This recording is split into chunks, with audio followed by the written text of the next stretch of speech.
for joining us this evening. It is 9 p.m. on the dot, time for our KUTV Prime Time News. First of all, as always, we start with the highlights.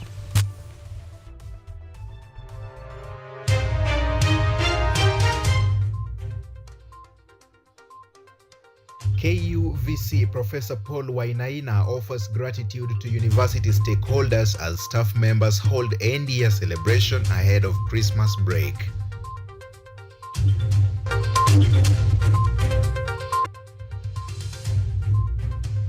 KUTV calls for new entries into its media-oriented short courses as first cohort of trainees graduate.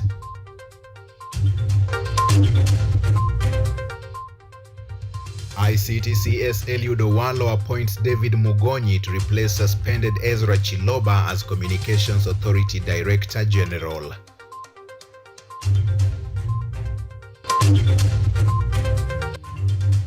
In the international roundup tonight, DRC awaits the outcome of today's elections as 18 candidates line up to oust incumbent President Felix Tshisekedi.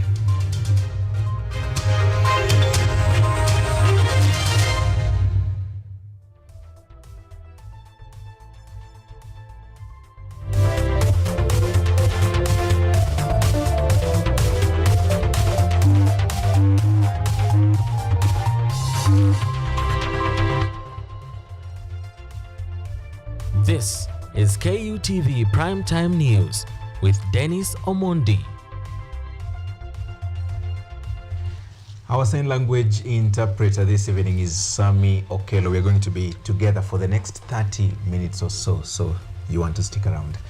Now, Information and Communications Technology Cabinet Secretary Eliud Owalo has appointed David Mugonyi as the Director General of the Communications Authority of Kenya, CA.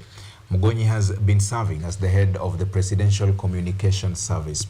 He takes over from the CA Director General position from Ezra Chiloba, who got suspended in October this year, marking the end of his 2-year tenure at the authority. Information and Communications Technology Cabinet Secretary Eliud Owalo has today appointed David Mugonyi as the Director General of the Communications Authority of Kenya. The appointment follows the exit of Ezra Chiloba, who was suspended in October 2023. The new appointed Communications Authority Director General Mugonyi served under President William Ruto as his spokesperson and Communications Secretary when he served as the Deputy President. Chiloba served as the Director General since 2021 after taking over from Francis Wangusi following his retirement in September. Chiloba was suspended following an internal audit that accused him of financial misconduct. According to the audit, Chiloba and 9 other top officials at the authority allegedly mishandled mortgages and allowances. Chiloba was also facing allegations of applying for and self-approving a mortgage loan without adhering to due process. However, Chiloba denied the allegations that surrounded him. Chiloba had worked as Chief Executive Officer of the Independent Electoral and Boundaries Commission before moving to Communication Authority. The Director General of the Communications Authority is the Chief Executive Officer and the Accounting Office of the Authority, managing daily businesses, providing overall leadership, and is the spokesperson of the Authority on all operational matters. The Director General is tasked with providing strategic leadership, setting a clear vision for Communication Authority, and aligning its operations with the national and sectoral objectives. Dorothy Musyoka, KUTV. And the Inspector General of Police, Japhet Koome, has issued a travel advisory cautioning motorists against flouting traffic rules to curb the increasing road accidents as Kenyans travel for the Christmas festivities. Koome has also ordered for immediate resumption of duty by all police officers who are currently on leave to enhance police visibility and security in the country during the festive season. In a statement on Wednesday, Inspector General of Police Japhet Koome expressed concerns over the rising cases of road crashes, which he attributed to carelessness by all road users and the El Nino rains experienced in most parts of the country, calling upon all road users to adhere to traffic rules. Koome issued a stern warning to the traffic officers used to taking bribes from drivers, further ordering for the resumption to work of police officers who have been on leave. This comes after the country recently recorded increasing road accidents where 16 people perished in different accidents last week. However, Roads and Transport CS Kipchumba Murkomen on Monday revealed that accident fatalities has reduced compared to last year. 3,999 lives were lost as a result of road accidents, which is a reduction from the same period last year, which was 4,352 lives lost. Murkomen attributed most of the accidents to private vehicles, saying this is mostly because of drunk driving, something that the Inspector General Koome also noted, saying that most accidents happen due to avoidable human factors. Private vehicles, 70, while 45 are public service vehicles. Most of the accidents happen, particularly around the towns and cities, are between Friday evening and Monday morning. IG Koome said that the National Police Service will work with other stakeholders, including the NTSA and the EACC, to ensure the rule of law is upheld and to curb cases of corruption on roads. Vivian Opio, KUTV. Migori County Assembly staff have put a smile on the faces of vulnerable and orphaned children at one of the children's hospitals in the county by donating foodstuffs and cash worth 200,000 shillings. The heartwarming event emphasized the importance of collective responsibility in making a positive impact on the lives of needy, orphaned, and less privileged children. Here is Christina Dhiambo with that report.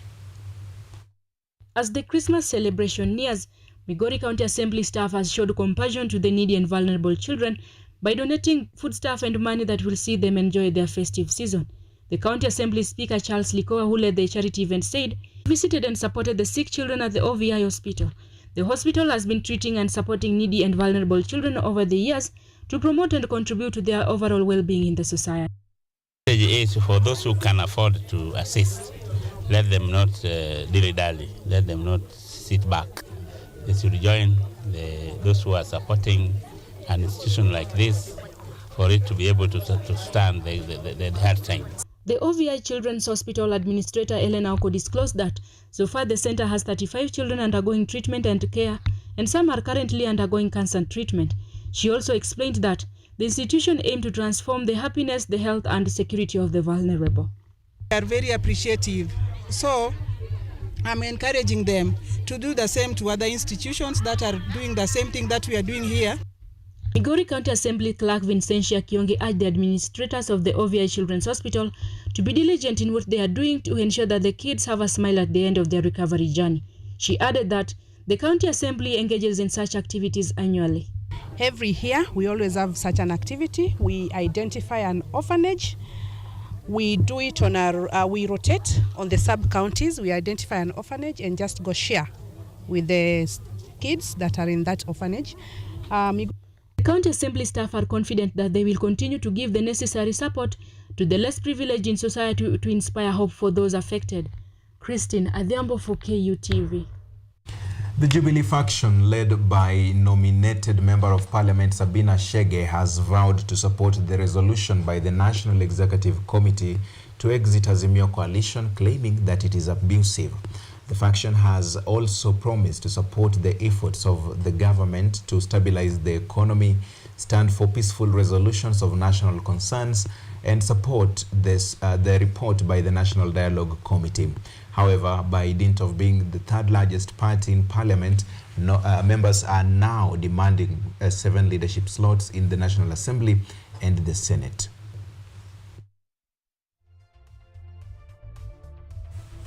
Okay, we are due for our first short break here, but we are coming back with more stories on the other side.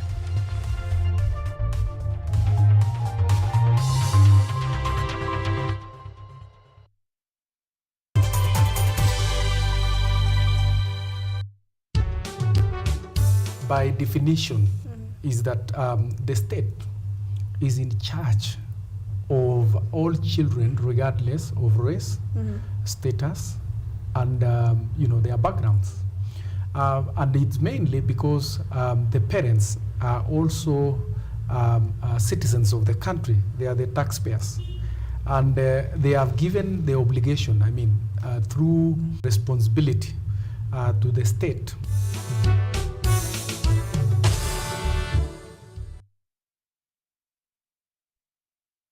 From the farm to the consumer, we explore agribusiness opportunities right here with you. Changamoto lingine ni soko. Soko saa ingine bei inashuka tu drastic, kama saa hii hoho imeshuka chini. On Money Monday, we explore business stories and engage business professionals as reference points for analyzing investment opportunities. Last year, the economy grew by 4.8%. And which is really an indication of the resilience of the economy. If we don't grow the economy, then we cannot have economic transformation. We shall bring you up to speed with everything taking center stage in the business world and the state of the nation. Join me, Ann Odida, every Sunday and Monday for captivating, entertaining, and informative stories at 9 p.m.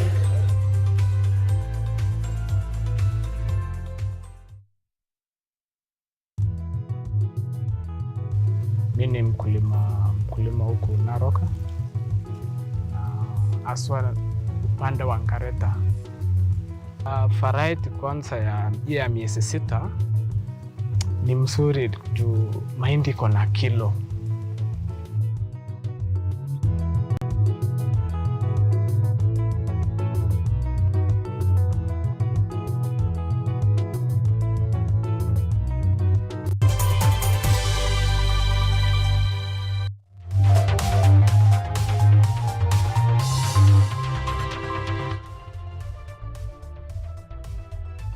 You are watching KUTV Primetime News with DENIS OMONDI. Welcome back.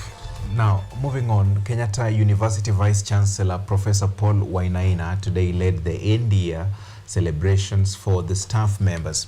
The VC's end-year message was full of gratitude to all the stakeholders for their contribution towards the success of the institution of higher learning and research in 2023.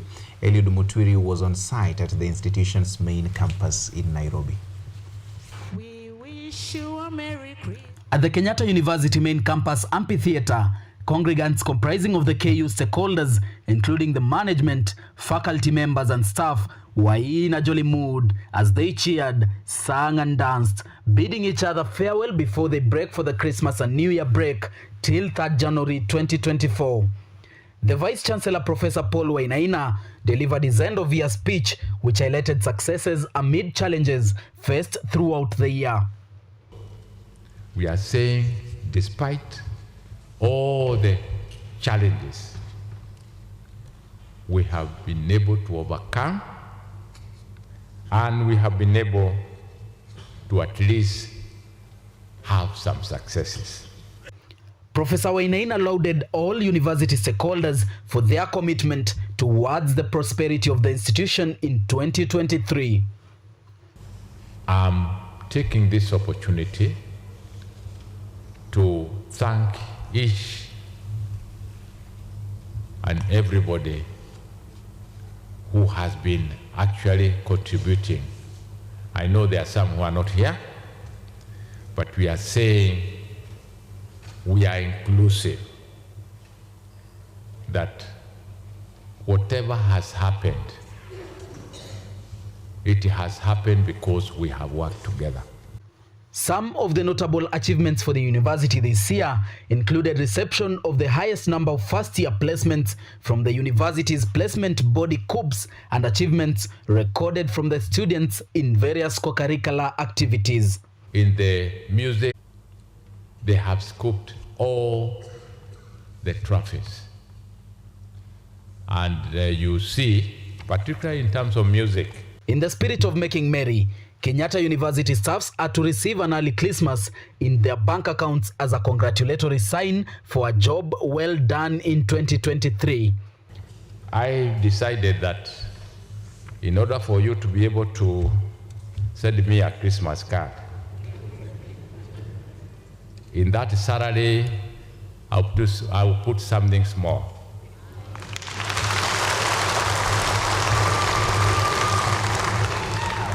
So if we put that and you get your salary from tomorrow, if you don't send me a card. KU staff take a break in style with Mary as they say. Indeed, Merry Christmas and a Happy New Year. Eliud Mutweri, KUTV. The first cohort to undertake the digital training short courses offered by KUTV has graduated today. The students graduating following a 1-month training have expressed their satisfaction with the training acquired during their stay at KUTV. The media house is planning to roll out collaboration with other universities in order to impart industry-required hands-on skills to more students. Kenyatta University Television today celebrates the first graduation of its pioneer trainees from the digital training short courses offered by the media house, where aspiring media practitioners receive practical real-time training to advance their skills over 1 month. KUTV and Radio Services Director Dr. George Kingara says that well-equipped facilities at KUTV enhances trainees' competency within the industry and highlights the impact of the programs in helping graduates from the station transition into the job market. You can learn intensively and be able to do things very quickly. Some of the people who've worked here for long were interns first, and then they transitioned into doing work. Yeah. Yours truly over there. So this is a good place to be. According to Irene Simiyu, the Programs and Acquisition Manager at KUTV, the programs ride on KUTV's long-standing reputation as a premier training hub for media practitioners, further urging aspiring media students to seize the training opportunity. So we do like a holistic approach to training, the hard skills and the soft skills that enable you now get out there and be excel in your career. The pioneer class for the short courses admits facing hurdles which they overcame with the help and support from the management to register a success. Samuel Opeyoa is the instructor and head of video editing. He confirms that all graduates are now proficient in video production and editing. The curriculum was developed and the director gave it to me, and the support from Irene, from Molwa, Boni, Odida, Laban, they have been encouraging me. Tom Momanyi from Zitech University is grateful for the rigorous training he received at KUTV. According to him, his initial coursework was devoid of hands-on training, hence the need for him to seek more experience in the practical training media course. Great things are coming. I have the confidence I can go anywhere and say I can edit something. With that, I have the confidence I'll reach somewhere in the Victor Maina, who has now specialized in the technical side of production, says that he sought extra skills and he is now confident that the experience KUTV has given him will distinguish him from the rest in matters video editing and film production. Great things are coming. I have the confidence I can go anywhere and say I can edit something. With that, I have the confidence I'll reach somewhere in the Practical training in media costs only 25,000 shillings.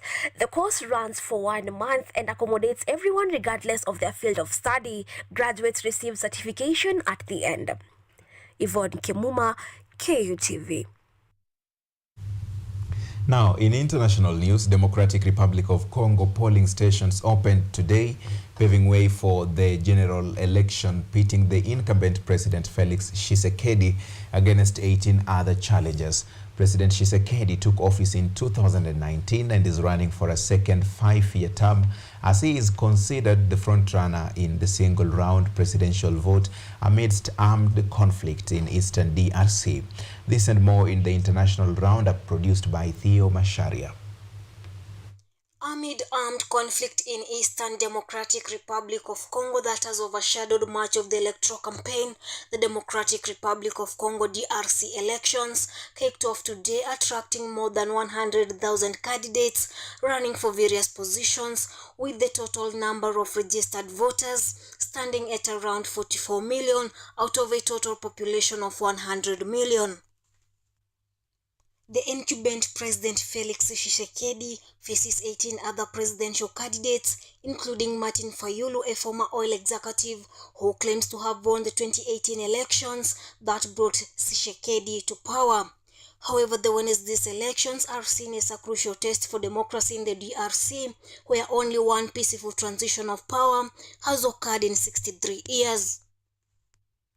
In other news, the United Nations Security Council has unanimously voted to gradually phase out its peacekeeping operations in the Democratic Republic of Congo. The decision was made at a time when the DRC enters its presidential and parliamentary elections today. The council made this decision to cut down the peacekeeping forces in the Central African nation about a year earlier than originally scheduled. Despite concerns over security, Congolese authorities have persistently called for the UN to scale down its presence in the country, citing failure to protect civilians from armed militia groups. DRC President, who is running for re-election, said in his remarks at the United General Assembly in September that he had called on his government to accelerate the withdrawal of MONUSCO's 14,000 soldiers. The DRC joins a list of other nations like Mali that have ended decade-long UN peacekeeping missions through pressure from the country's military government. Elsewhere, the Supreme Court of the state of Colorado has ruled that former United States President Donald Trump is ineligible to run for presidency. This is after his role in the 2021 assault on the Capitol by his supporters.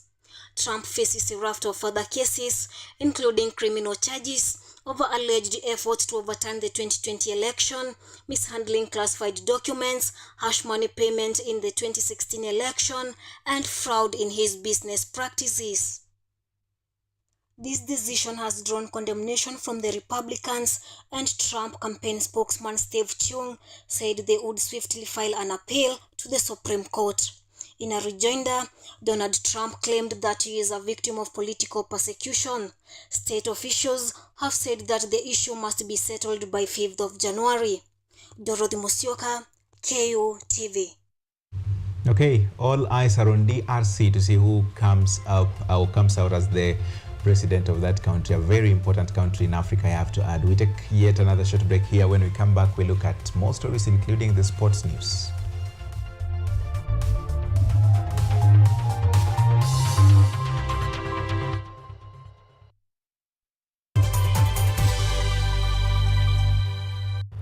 From the hospital corridors, we bring you experts to discuss issues affecting your health, from diet to mental health.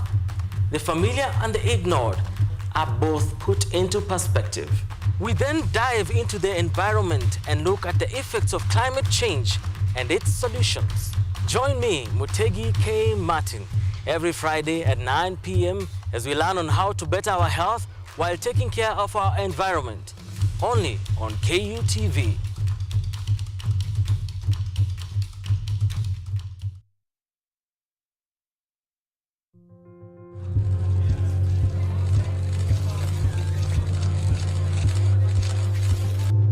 That crowd there was mad for me.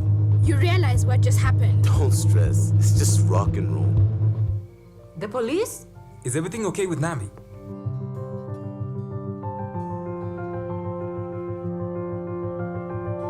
Geoffrey, I'm afraid I have some bad news. The investors decided to pull out of the deal, stating that your family scandal would make a mockery of their image.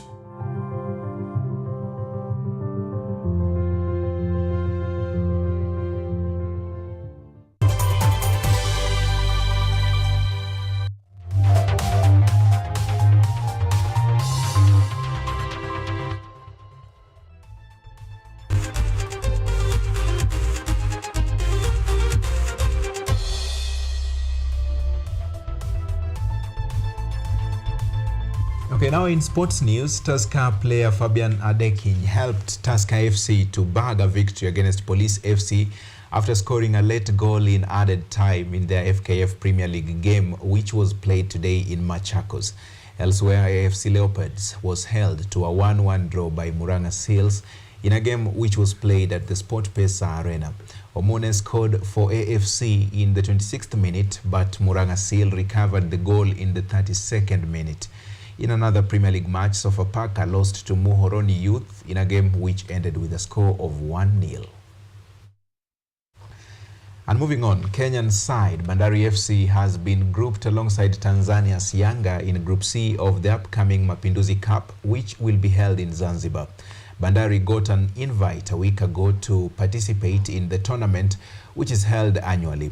Azam FC is grouped together with Chipukizi FC, Mlandege and URA, while Group B includes Simba, Jamhuri, Singida and APR. Mapinduzi Cup was established by the Zanzibar Football Federation to commemorate Zanzibar Revolution Day.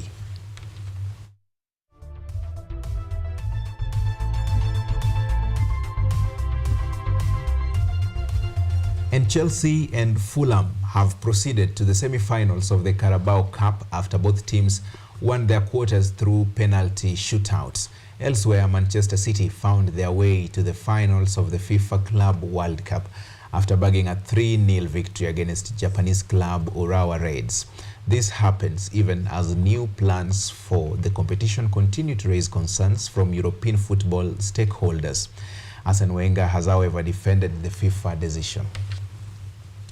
Chelsea knocked out Newcastle United in the quarter-finals of the Carabao Cup to book a slot in the semi-finals after being held to a 1-1 draw by Newcastle in the full 90 minutes of the game. Callum Wilson scored the opening goal for Newcastle as Mikhailo Mudryk saved Chelsea in the 92nd minute to an assist from Malo Gusto.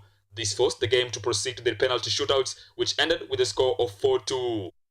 In the other Carabao Cup quarter-finals, Fulham edged out Everton at the Goodison Park, also through penalty shootouts as Onana and Gueye missed their penalties. Former Manchester United player Michael Carrick's side Middlesbrough also qualified for the semis after defeating Port Vale 3-0. The last quarter-finals will be between Liverpool and West Ham, a game which will be played tonight at Anfield Stadium.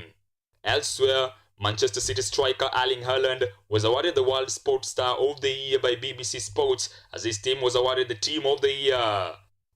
And in the FIFA World Cup, Manchester City qualified for the final game after thrashing Urawa Reds 3-0 in a game that was played yesterday in Saudi Arabia. However, the proposed new FIFA plans for the Club World Cup is still raising more negative concerns from the European stakeholders, as Arsene Wenger yesterday defended the decision, saying that it aims to provide equity, especially to the other confederations teams.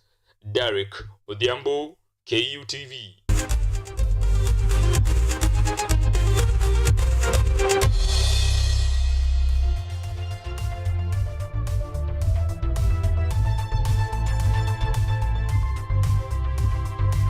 Using KUTV to get updated on the happenings of the day. My name is DENIS Omondi. On behalf of the whole team that made this broadcast possible, we want to wish you a good night. Remember, our sign language interpreter this evening has been Sami Okelo. See you some other time. Good night.